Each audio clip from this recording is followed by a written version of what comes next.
What I would love to see is a change in the catechism. I don't think we need to change it, but if it's going to change, disordered should be inserted for fornication is disordered. Masturbation is disordered. Anything that is sexual expression outside a man and woman committed for life, open to children. Olá, amigos. Salve Maria. Um excelente bispo está atraindo a atenção de todo mundo. Dom Strickland, da Diocese de Tyler, no Texas. Como os cardeais da dúbia e Dom Schneider, Dom Strickland tem defendido a fé abertamente contra as heresias que se alastram pela Igreja e que estão sendo difundidas pelo Sínodo da Sinodalidade. O bispo Strickland tem rezado e apoiado a missa de sempre.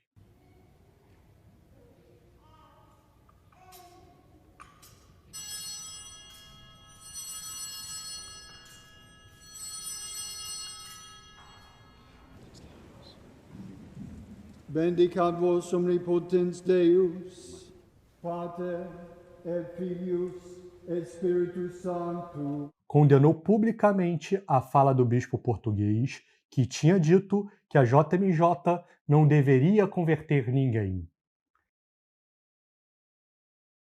E agora escreveu uma carta para mostrar quais as verdades que os progressistas tentarão destruir no sínodo, citando a fundação da Igreja por Nosso Senhor e a relativização dos pecados contra o sexto mandamento. Como Dom Strickland está defendendo o que a Santa Igreja Católica sempre ensinou, há uma pressão vinda de Roma para que ele renuncie ao governo de sua diocese.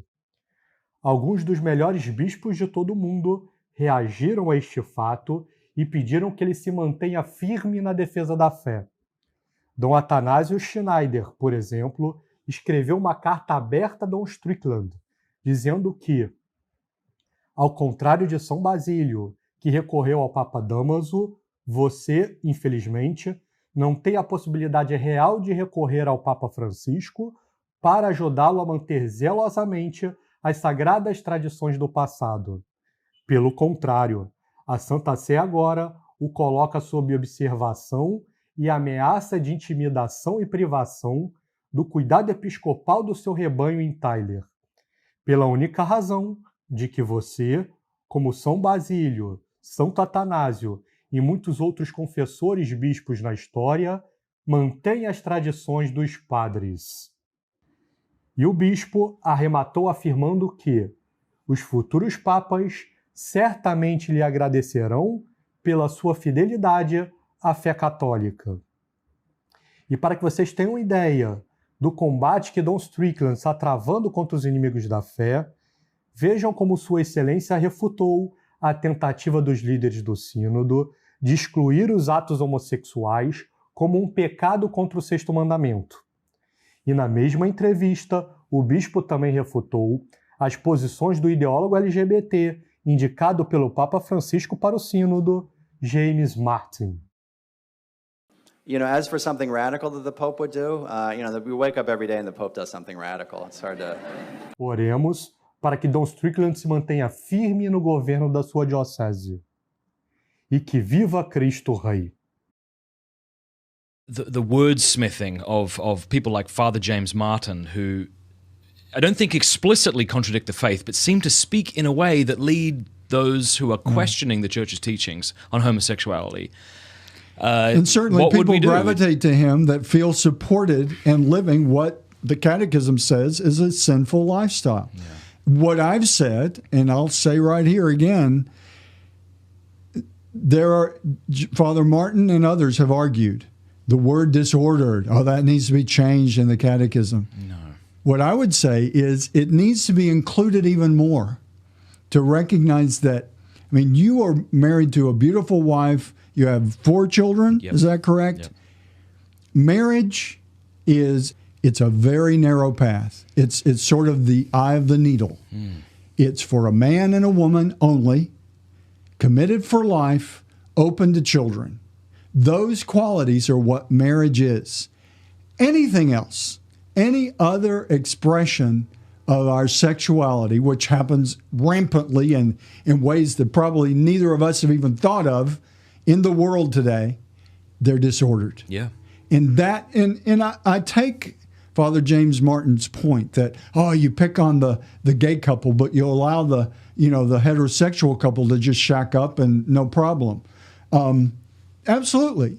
But the answer isn't. The tendency to do that is wrong. Yeah. It's as disordered any of those expressions of sexuality. For me, as a single man, there are lots of ways that I can, virtually anyway, to actually have an active sexual life is immoral for me. It's disordered. Yeah. I mean, and that's tough, believe me. And I've struggled with living up to that. But that's what celibacy is. And we could talk for ages, I guess, because the whole breakdown of priestly celibacy is the lack of emphasis that it's about chastity.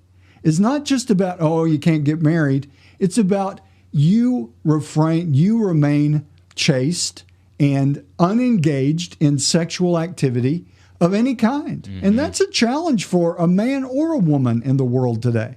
But I think what I would love to see as a change in the catechism, I don't think we need to change it, but if it's going to change, disordered should be inserted for fornication is disordered.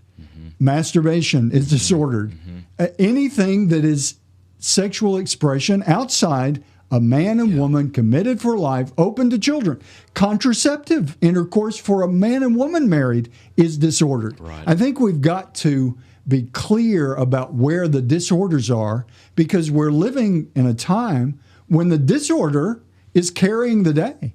Probably if you just, only God knows, but if you had the ability to just do one of these polls of all of humanity and say, is your sexual expression in your life, is it ordered or disordered?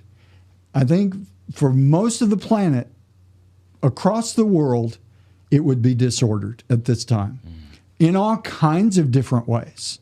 But we've got to hear the truth that sets us free.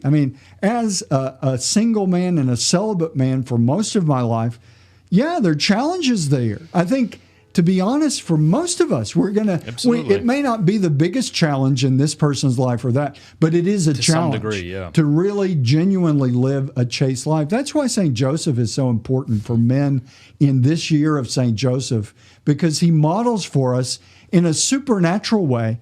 Only the grace of God could allow you to do what St. Joseph did.